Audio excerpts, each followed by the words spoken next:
Parang malibog si Afam at nag-aalala ako sa mga kapitbahay kong marites. Dear Madam Native Filipina, una sa lahat magandang araw sa inyo at sa lahat ng mga followers mo. Gusto ko ring ibahagi sa inyo ang kwentong Afam ko at sana'y mapansin mo. Actually, ikalawang sulat ko na ito pero ibang account lang. Last year, may nakarelasyon akong isang European Afam. 2 beses din kaming nagkita. Kaso may problema sa kanya. Meron siyang sakit sa pag-iisip at nahihirapan akong pakisamahan siya. Noong unang punta niya dito ay sinumpong siya ng sakit niya na halos dinudurog ang puso ko dahil hindi ko inaakala na ganun talaga ang sakit niya. Pero kahit ganun siya ay hindi ko pa rin siya pinabayaan at minahal ko pa rin siya. Ang ginawa ko po ay ipinagamot ko siya sa mental hospital hanggang naging okay siya at nakauwi sa bansa niya. Patuloy pa rin madam ang aming komunikasyon nung nakauwi siya. Nagsosuporta din siya sa akin bilang pasasalamat na rin dahil hindi ko siya pinabayaan nung nandito siya sa Pilipinas. Fast forward, nagdesisyon na naman siyang bumalik dito. Noong nandito na siya sa pangalawang pagkakataon, panay-away naman kami. At napakahirap niya talagang pakisamahan. Lagi akong nai-stress dahil palagi niya akong inaaway kahit sa maliit na bagay. Hanggang nagdesisyon na talaga akong makipaghiwalay kahit mahal ko pa siya.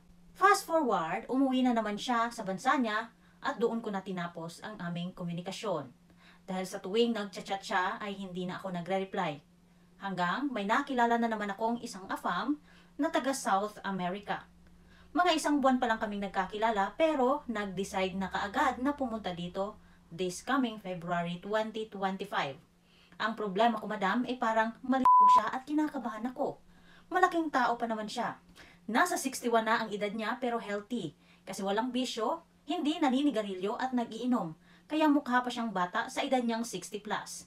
Madam, hihingi ako ng payo sa inyo kung makikipag-meet ba ako sa kanya.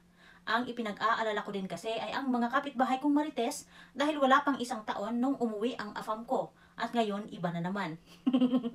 Hello Madam Letter Sender, natatawa ako sa rason mo. Unang-una, napaka-advantage po kapag ang Afam ay healthy. Kasi pati ikaw madadamay sa lifestyle niya. Anyway, yung kalibugan, kakayanin mo naman yan. Lahat naman tayo may tinatagong kalibugan, madam, real talk. Pero yung private time ay hindi dapat kinakatakutan, bagkos ini-enjoy yan. Kahit gaano pa kalaking tao ang Afam na yan, sure akong makakasurvive ka pa rin dyan. Makipagkita ka, madam, ha? Loko ka. Hindi mo pwedeng gawing excuse yan na parang malibog si Afam. Hindi ka nga sure, di ba? Paano mo naman kasi malalaman kung hindi mo susubukan? Hindi mo pa nga siguro nasilip ang batuta niyan. Paano naman kung katawan lang pala ang malaki? Tapos maliit lang pala ang kargada niyan. Di nagsisi ka sa huli. Alam mo, madam, first impression mo pa lang naman yan sa kanya. Wala pa naman siyang napapatunayan, di ba? Siguro naman may idea ka, madam, na kadalasan sa mga first impression ay wrong. Yung inaakala mong parang malibog, sila pala yung walang ibubuga. Puro salita lang. Anyway, kung malibog talaga, huwag kang mag-alala, madam. Magsasawa din yan. Lalo na kung magkasama na kayo sa iisang bubong. Sure akong hindi ka na aaraw-arawin yan. Lagi mong iisipin, madam, ha, na ang kalibog niya ay temporary lang. Yung sobrang kalibog lang kasi dahil magka-LDR pa lang kayo. Anyway, pag-usapan nyo na lang, madam. Kaya mo yan. Ano ka ba? Laban Pilipinas. Dagdagan mo ng gold medal ang Pilipinas, madam. Yung mga marites, hayaan mo na sila. Ano naman ngayon kung ibang Afam na naman? Inggit lang ang mga yan kung imamarites ka nila. Kasi mabilis ka lang nakahanap ng kapalit at mabenta talaga ang beauty mo sa mga Afam habang sila nangangarap pa lang. Ang importante, madam, ha, alam mo sa sarili mo na hindi mababa ang lipad mo. Nagkataon lang na hindi mo kinaya yung unang Afam. Alam mo din sa sarili mo na sinubukan mo din namang intindihin para mag-work ang inyong nasimulan. Sino ba naman kasi ang mag-i-stay kapag may sakit sa pag-iisip ang Afam? Jowa pa lang naman, di ba? Hindi pa kayo mag-asawa. So, mga marites, awat muna ha. Huwag munang judgmental. Hindi porket ibang Afam na naman, inyo nang huhusgahan.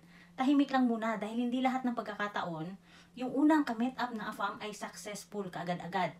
May ibang Afam kasi na nakikilala natin ay napadaan lang.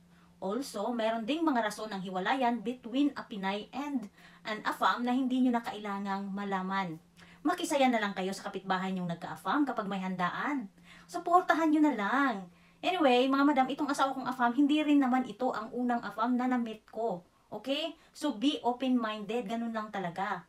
Madam, lagi mong iisipin ha, na yung mga marites, hanggang marites lang yan. Wala silang mga itutulong para umunlad ang buhay mo. Hindi ka dapat mahiya at iisipin ang mga negatibong chismis sa'yo. Basta ang importante, kilala mo ang sarili mo.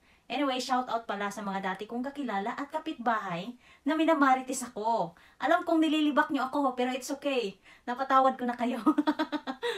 Mabuti na lang talaga, inignore ko lahat ng mga chismis nyo dahil kung nagpa-apekto ako at sinunod ko yung image na gusto nyo, edi sana hanggang ngayon, andyan pa din ako kasama yung nakikipagmaritesan sa kanto. O diba?